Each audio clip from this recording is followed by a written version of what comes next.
I don't want to make this video. Like, this isn't what I'm here for. But I have to. Hot off the presses, we're all probably familiar with the Justin Roiland situation. He was accused of a bunch of things. Everyone dogpiled on him. He lost everything. And courts ruled him innocent. Well, not... I don't know how it works. Innocent? I don't know. But they said there's no cases, no evidence. And 20 years ago, that meant something. But I'm not here to even talk about him. I just thought it was funny that on the same day I come across this situation. And this is about JR Honeycutt. Now, you probably don't know who he is. He's not some big, well-known, show creator for Cartoon Network or e-celebrity or anything like that. But he's a fellow nerd. He's a board game designer. He's a member of the craft, the creative crafts, if I may say so. And in all honesty, I've never met him. I've never spoken to him. And if we met and conversed with each other, we probably wouldn't get along. I don't like Justin Roiland either. I don't think he's funny. I don't like his shows. And JR Honeycutt and I don't seem to be the sort of people who would get along. But what he's going through right now, and I'll get to that in a minute, I just feel compelled to make this video and speak out. So, JR Honeycutt is a board game designer. He's designed a bunch of board games. He was prominent on Board Game Geek, and people in that world knew him. And then 2 years ago, his ex-girlfriend by the name of Victoria Mann came out with a post on Medium called "Coming Forward to Move Forward," where she accuses him of sexual assault, violence, cheating, all these sorts of things. All these horrible, horrible things. Really horrible, messed up things.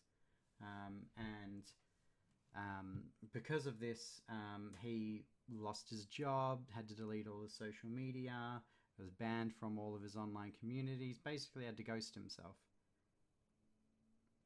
And, 2 years later, and if you Google his name, like, all you get is people harassing him, essentially, as well. But now, 2 years later, that was 2019, it's now 2023. So, like, 4 years later, far out. Victoria edits the original post and says, "I fully retract my statements in the article below. For context, please read this post." And she made a new post called "Thinking Back." And in this post, she writes, "This references my previous article. While I was hurting, I wrote the article and wanted JR Honeycutt to feel the same pain that I was in. In my medium.com post, Coming Forward to Move Forward, and in other posts that I made on Facebook, Twitter, and Medium, I painted a picture about what happened in my relationship experiences with JR. I am retracting what I originally stated and implied. He did not physically abuse me. He did not sexually assault or rape me, and I have no knowledge that he has ever tried to get other women drunk or take advantage of them. I was hurt at the end of our relationship, and I made exaggeration out of this hurt. This was wrong to publicly display that. I deeply regret the harm I did to JR and his reputation." Do you? Do you understand what you did to this man? Because he broke up with you and you felt bad about that? Instead of being an adult and owning your emotions and your situation and moving on, you destroyed a man's life. This is the sort of thing that, people end everything over. And you did it because someone didn't want to play the pocket dance with you anymore. And it's just... I don't want to make this video, but I have to. I'm compelled to, because it's not right.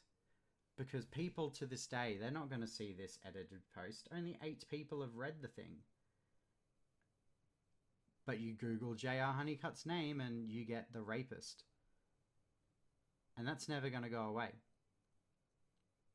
And what's worse, okay, because yes, she's come out and said that she lied, but she also has a GoFundMe now. I'm being sued by JR Honeycutt after my Me Too article, requesting $15,000 US. And in this, she claims, "Hi, I am so sick and unwell even trying to write this. Today I was served papers by a sheriff's deputy letting me know that I was being sued for a defamation and intentional infliction of emotional damages. It's a 9-page long complaint that a friend of his has helped him file. I would assume because I know he plays board games with the attorney. My attorney's retainer fee is $5,000 US plus the hourly rate. I've lost my job on the 3rd of this month. I might have to travel back and forth as well. I'm struggling with my mental health and honestly, I am just not okay. He is suing me for what seems like half to $1 million. I just need help fighting this. I told the truth. Other women spoke out. I will be compiling everything to send to my attorney on Monday at 9 a.m. of all the correspondence I have related to this. If you can't donate, just please send me good vibes as I wade through trauma looking for documents and reliving a lot of this. I will update as I can and let y'all know what happens. Here is the Medium article for those who missed it.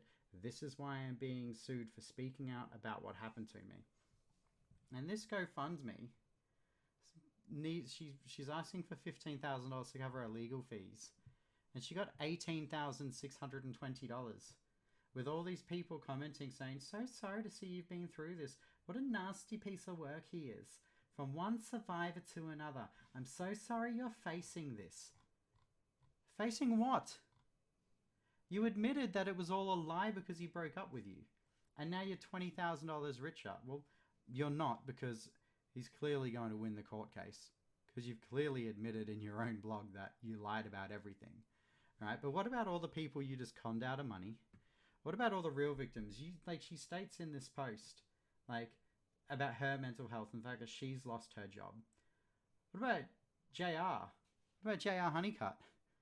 What about his mental health and the fact that he lost his jobs? The fact that you can't look his name up online without reading articles about how he did all these horrible things to you that he never did. Imagine trying to move on from this and go on a date with someone and they look you up to check your social media and they find out, well, 1, you don't have any social media anymore, which is a red flag these days.